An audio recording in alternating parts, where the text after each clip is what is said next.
संस्कृत भाषा शिक्षण में आप सबका हार्दिक स्वागत है। पूर्व पाठ में हमने कई शब्दों के सातों विभक्तियों के रूपों का अभ्यास किया। इस पाठ में सर्वनाम शब्दों का अभ्यास करेंगे। नमो नमः। संस्कृत भाषा शिक्षणे भवतां हार्दं स्वागतम्। पूर्वतनेषु पाठेषु वयं विभिन्नानां शब्दानां सप्तविभक्तीनामपि रूपाणि कीदृशानि भवन्ति इति ज्ञातवन्तः। वाक्येषु तेषां प्रयोगम् अपि कृतवन्तः। अस्मिन् पाठे विशेषतया वयं केषाञ्चित् सर्वनाम्नां विषये ज्ञानं प्राप्नुमः।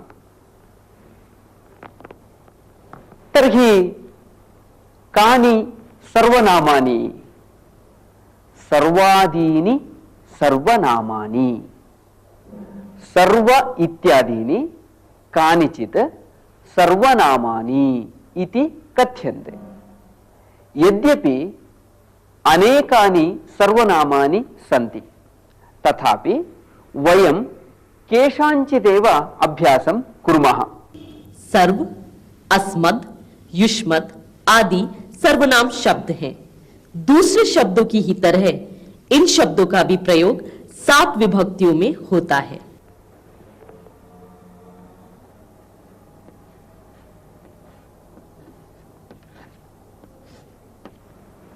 सर्व,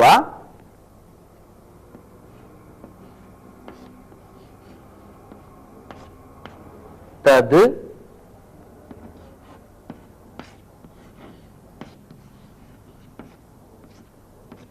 एतद्,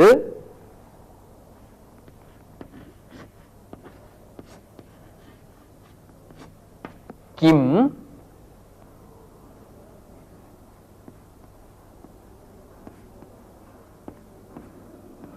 भवत्,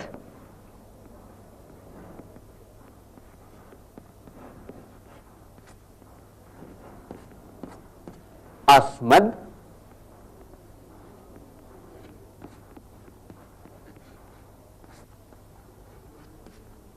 युष्मद्। सर्व, तद्, एतद्, किं, भवत्, अस्मद्, युष्मद्। एतावतां सर्वनाम्नां विषये वयमिदानीं विशेष अभ्यासं कुर्मः। तत्र आरम्भे तद् शब्दानां रूपाणि वयं जानीमः। तद् इति दकारान्तः शब्दः। तस्य शब्दस्य पुल्लिङ्गे एवं रूपाणि भवन्ति। अत्र मुद्रितानि सन्ति। उच्चैः वदामः। सः, तौ, ते। वदन्तु। सः, तौ, ते। अन्यानि रूपाणि अपि वदन्तु। तं, तौ, तान्। तेन, ताभ्यां, तैः। तस्मै, ताभ्यां, तेभ्यः। तस्मात्, ताभ्यां, तेभ्यः। तस्य, तयोः, तेषाम्। तस्मिन्, तयोः, तेषु। तस्मिन्। पुनः वदन्तु। तस्मिन्, तयोः, तेषु। तद् शब्दस्य पुल्लिङ्गरूपाणि एतानि। स्त्रीलिङ्गे एवं रूपाणि भवन्ति। सा, ते, ताः। वदन्तु। सा, ते, ताः। तां, ते, ताः। तया, ताभ्यां, ताभिः।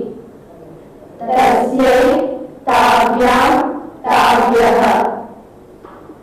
तस्याः, ताभ्यां, ताभ्यः। तस्याः, तयोः, तासाम्। तस्यां, तयोः, उत्तमं। तद् शब्दस्य रूपाणि वयम् इदानीं ज्ञातवन्तः। वाक्ये तेषां प्रयोगः करणीयः। कस्याः विभक्तेः प्रयोगः कुत्र करणीयः इत्यपि वयं जानीमः एव। इदानीं तद् शब्दस्य रूपाणि उपयुज्य वाक्यानि वदामः।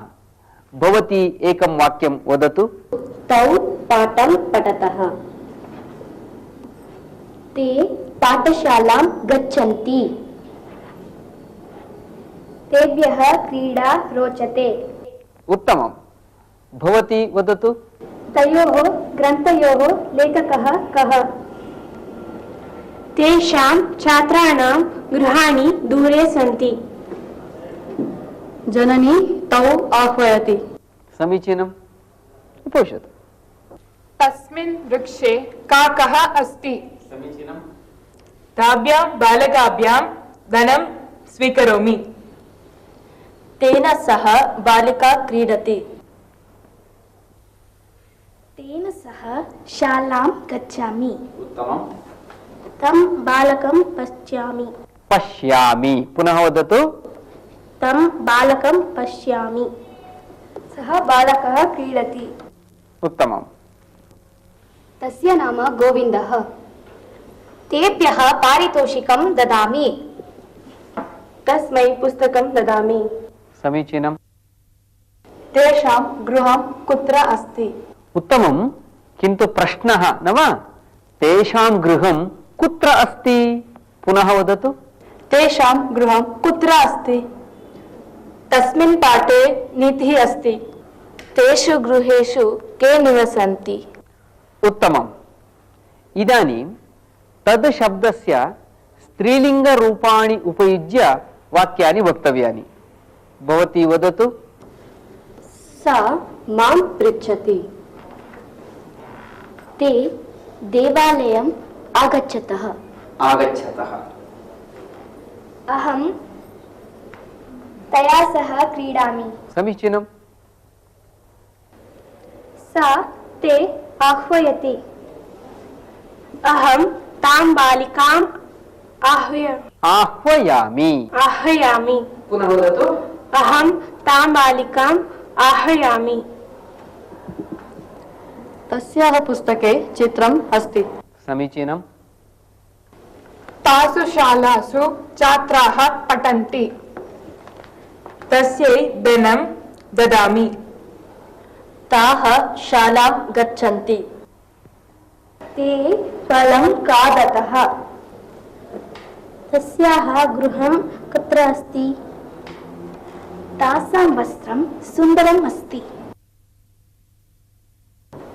तस्याः गृहे वृक्षः अस्ति। ताभ्यां सह अहं क्रीडामि। तस्याः शाला कुत्र अस्ति? समीचीनम्। तयोः माता नलिनी। तस्यै पुस्तकं ददामि। अहं ताः पृच्छामि। उत्तमम्। तद् शब्दस्य नपुंसकलिङ्गरूपेषु अधिकं परिवर्तनं किमपि नास्ति। केवलं प्रथमा विभक्तौ द्वितीया विभक्तौ च परिवर्तनम् अस्ति। यथा तत् ते तानि, तत् ते तानि। अन्यानि सर्वाणि रूपाणि पुल्लिङ्गरूपाणि यथा सन्ति तथा एव भवन्ति। वाक्ये प्रयोगः अपि सरलः। तत् पुस्तकं, तानि पुस्तकानि, अहं तानि गृहाणि गच्छामि। एवं अन्यासु विभक्तिषु अपि प्रयोगः भवति। अब आप समझ गए होंगे कि तद शब्द का पुल्लिंग, स्त्रीलिंग और नपुंसक लिंग के रूप कैसे बनते हैं। वयं तद् शब्दस्य रूपाणि जानीमः चेत् एतद् शब्दस्य रूपाणां ज्ञानम् अत्यन्तं सुलभम्। तद् शब्दस्य रूपाणां पूर्वं एकारं योजयामः चेत् एतद् शब्दस्य रूपाणि ज्ञातानि भवन्ति। एवं भवन्ति रूपाणि एषः, एतौ, एते। पुल्लिङ्गरूपाणि एतानि वदन्तु एकवारम्। एषः एतौ एते एतम् एतौ एतान् एतेन एताभ्याम् एतैः एतस्मै एताभ्याम् एतेभ्यः एतस्मात् एताभ्याम् एतेभ्यः एतस्य एतयोः एतेषाम् एतस्मिन् एतयोः एतेषु। स्त्रीलिङ्गरूपाणि कथं भवन्ति इति अत्र एव दर्शितम् अस्ति। वयम् इदानीम् एतेषां रूपाणां प्रयोगं कृत्वा वाक्यानि वदामः। आरम्भं करोतु। एषः गीतं गायति। एतेन सह सम्भाषणं करोमि। एतौ पाठं पठतः। समीचीनम्।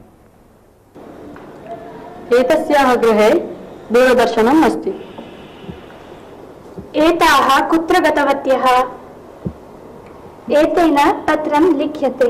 उत्तमम् एतस्मात् पत्रं स्वीकरोमि। उत्तमम्। एताभ्यां पाठः पठितः। एताभिः सह अध्ययनं करोमि। एतस्यै मधुरं रोचते। एते कुत्र गच्छतः? एतस्याः गृहं विजयनगरे अस्ति। उत्तमम्। एतेषु गृहेषु मम बान्धवाः निवसन्ति। एतासु सञ्चिकासु पत्राणि सन्ति। एषा मम सखी। उत्तमम्। एतयोः गृहयोः द्विचक्रिका अस्ति। एताभ्याम् अस्ताभ्यां कार्यं करोमि। एतत् शब्द का प्रयोग तीनों लिंगों में कैसे होता है ये भी आप जान गए होंगे। वयं प्रश्नकरणसमये किं शब्दस्य रूपाणाम् उपयोगं कुर्मः। अतः इदानीं प्रथमं तस्य शब्दस्य रूपाणि जानीमः। पुल्लिङ्गे एवं रूपाणि भवन्ति। कः, कौ, के। वदन्तु। कः कौ के कहं कौ कान् केन काभ्यां कैः कस्मै काभ्यां केभ्यः कस्मात् काभ्यां केभ्यः कस्य कयोः केषां कस्मिन् कयोः केषु। पुल्लिङ्गरूपाणि एवं भवन्ति। स्त्रीलिङ्गे रूपाणि एवं भवन्ति। का, के, काः। वदन्तु। का के काः कां के काः कया काभ्यां काभिः कस्यै काभ्यां काभ्यः कस्याः काभ्यां काभ्यः कस्याः कयोः कासां कस्यां कयोः कासु। नपुंसकलिङ्गे तु केवलं प्रथमा विभक्तौ द्वितीया विभक्तौ च परिवर्तनं भवति। यथा किं, के, कानि, किं, के, कानि। अन्यासु विभक्तिषु पुल्लिङ्गरूपाणि यथा भवन्ति तद्वदेव रूपाणि भवन्ति। इदानीं किं शब्दस्य उपयोगं कृत्वा अस्माभिः सर्वैः अनेकानि वाक्यानि वक्तव्यानि। भवती वदतु। सः किं जानाति? का तत्र उपविष्टवती? के ते? समीचीनम्। तस्मिन् पुस्तके चित्रम् अस्ति। केषु ग्रामेषु धनिकाः सन्ति? कानि तानि? कस्मात् धनं स्वीकृतवान्? कः सह गच्छति? अहं कं पृच्छामि? अहं तया सह क्रीडामि। कस्य नाम गोविन्दः? कस्मात् आपणात् पुस्तकम् आनयामि? समीचीनम्। दशरथस्य पुत्राः के? लता कस्याः गृहं गतवती? कस्मात् वृक्षात् फलं पतति? इदानीं कस्मिन् देशे क्रिकेट् क्रीडा अस्ति? कस्य मित्रं रमेशः? एतद् वाक्यं काः उक्तवत्यः? समीचीनं। किं शब्दस्य सर्वाणि रूपाणि वयम् इदानीं सम्यक् ज्ञातवन्तः। किम यह एक प्रश्नवाचक सर्वनाम शब्द है। इसका प्रयोग भी आप लोगों ने जान लिया है। वयम् इदानीम् एकं सुभाषितं शृणुमः।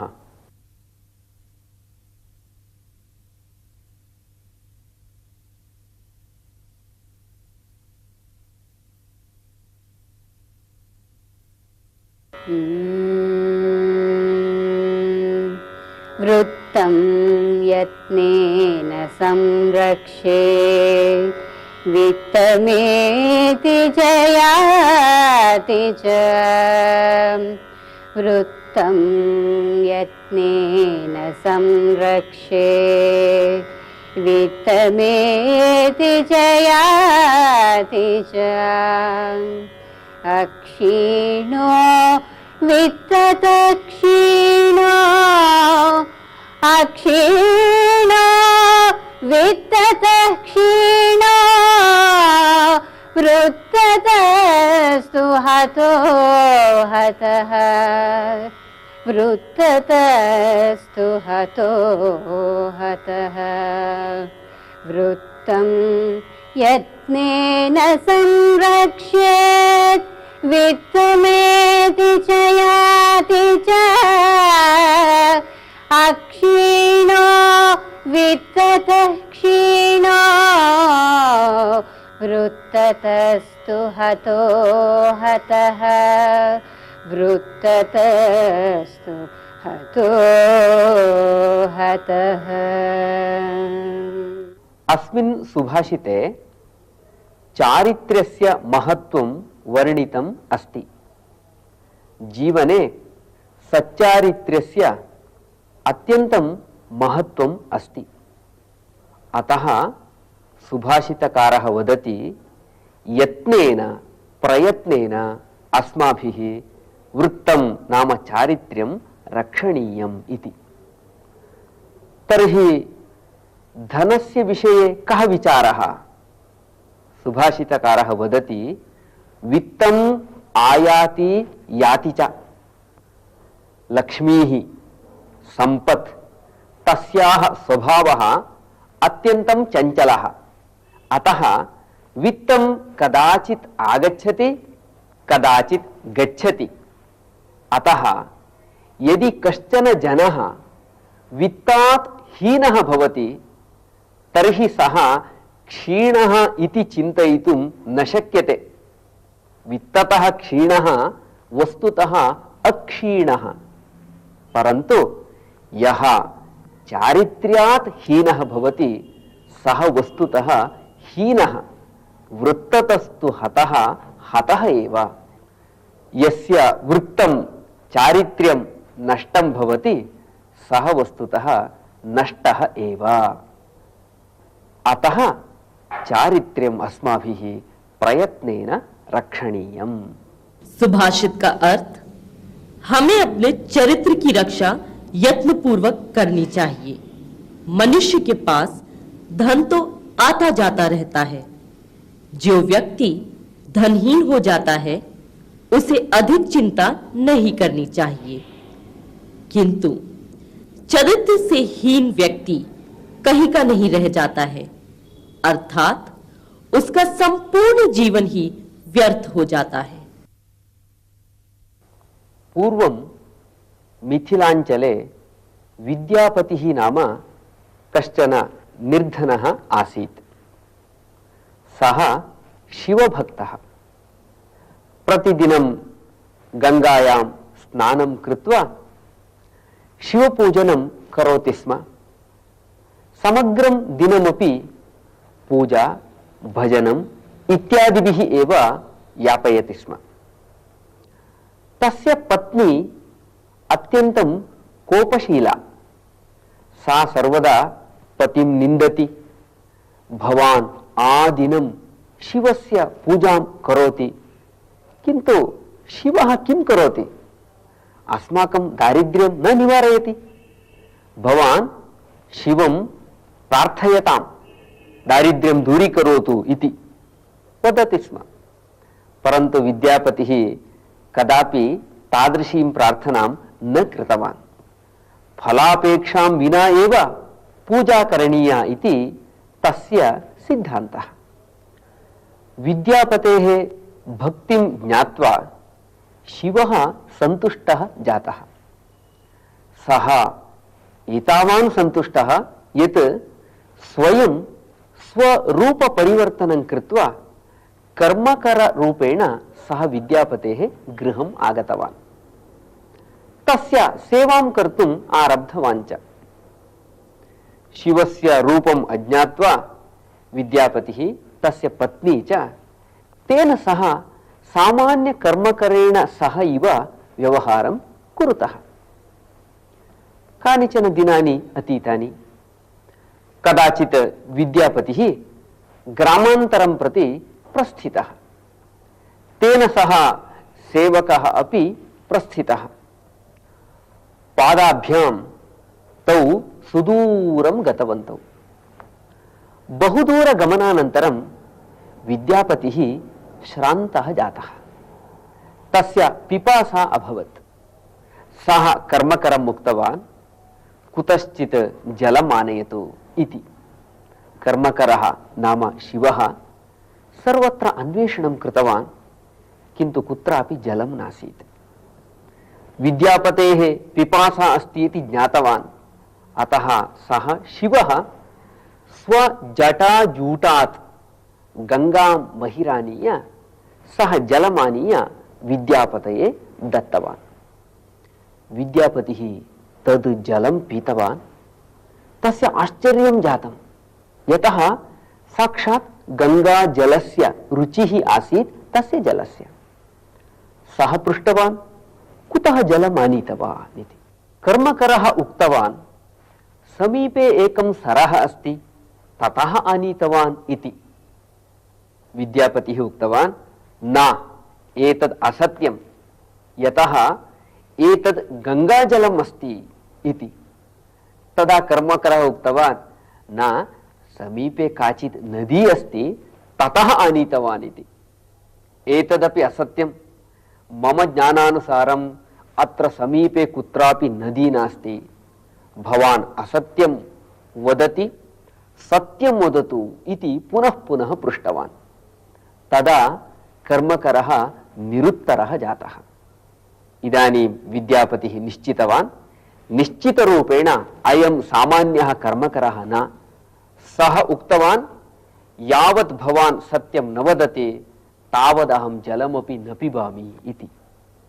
इदानीं तु निरुपायः सन् शिवः सत्यं विचारम् उक्तवान्। विद्यापतेः महत् आश्चर्यं जातम्।